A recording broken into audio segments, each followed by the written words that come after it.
le cheval Haflinger a des origines lointaines, qui remontent au moins au Moyen Âge, et qui reposent sur plusieurs théories. L'une d'entre elles serait que ses ancêtres étaient des chevaux qui ont été abandonnés dans la vallée du Tyrol, par des Goths venus de l'Est, pour fuir les troupes byzantines après la chute de Konza en 555. Une autre théorie voit le cheval Haflinger comme le descendant d'un étalon envoyé en 1342 à Louis V de Bavière, à l'occasion du mariage de Jean II de Brandebourg, avec la princesse Margarete Moltach du Tyrol. La dernière serait que le cheval Haflinger est issu du tarpan de la préhistoire. Bien après, il aurait été croisé avec des chevaux lourds originaires d'Italie, aujourd'hui disparus, plus particulièrement des régions de Morano et de Bolzano. Il est possible qu'il y ait une part de vérité dans chacune d'elles. En effet, au Moyen Âge, le cheval norique vivait dans les vallées, puis il y a eu des petits chevaux alpins dans le Tyrol, et enfin des chevaux lourds dans les montagnes des régions de Merano, Bolzano et du Tyrol du Sud. La naissance du cheval Haflinger est peut-être due au croisement de ces types de chevaux, puisqu'il est proche du cheval norique, qu'il est apte à la traction et que tous sont capables de vivre dans les montagnes, où les conditions de vie sont difficiles.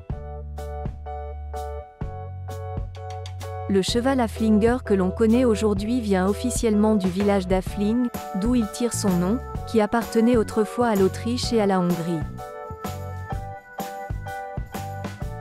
Le cheval arabe va fortement marquer la race par l'intermédiaire de l'étalon LB Davy, importé d'Autriche au XIXe siècle, qui va être croisé avec Galicie, une jument demi-arabe.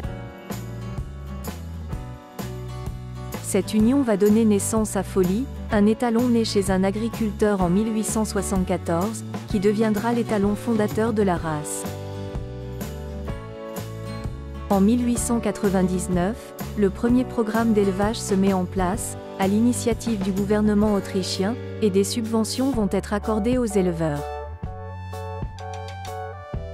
Les meilleures juments vont être sélectionnées, et l'élevage va se concentrer sur la qualité de la race, les moins bons chevaux étant employés par l'armée.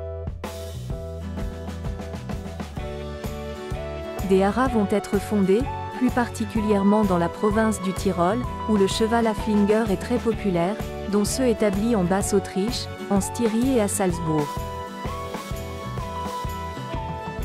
Le programme d'élevage sera interrompu lors de la Première Guerre mondiale, période durant laquelle de nombreux chevaux vont être réquisitionnés. Puis avec le traité de Saint-Germain-en-Laye, le Tyrol du Sud, où se situe le village d'Hafling, est donné à l'Italie, et le reste des terres à l'Autriche. Malheureusement, les meilleurs étalons resteront en Autriche, tandis que les juments de qualité seront en Italie, où la race prend le nom de Avi-Lignese. Dans les années 1920, une commission verra le jour à Bolzano, pour mettre en place une coopération entre l'Autriche et l'Italie, mais en vain. C'est grâce aux quelques étalons conservés au haras de Stadl-Paura en Haute-Autriche, que le cheval Haflinger existe encore de nos jours. De 1919 à 1920, les étalons encore présents en Autriche sont répartis dans tout le pays. Un an plus tard, une coopérative est créée à Zam, et en 1922, le premier show national est organisé. La même année, l'Autriche va s'investir dans l'importation de juments élevés dans le Tyrol du Sud, et le premier livre généalogique est publié en 1926. La Grande Dépression et la Seconde Guerre mondiale vont avoir un effet néfaste sur le cheval Haflinger, en raison de la limite des prix de vente et des perquisitions. Pour répondre aux besoins de l'armée, le cheval Haflinger va devenir plus petit et plus lourd, et les croisements incontrôlés qui vont avoir lieu pour modifier son modèle, provoqueront la dégénérescence de la race. Un programme de sélection, visant à obtenir une race pure et plus raffinée, est adopté lors des conférences de 1946 et 1947, et le studbook est fermé. Contrairement aux autres races, le cheval Haflinger va voir sa popularité augmenter dans les années 1950, malgré l'arrivée de la mécanisation, notamment en Allemagne, en Yougoslavie et en Italie.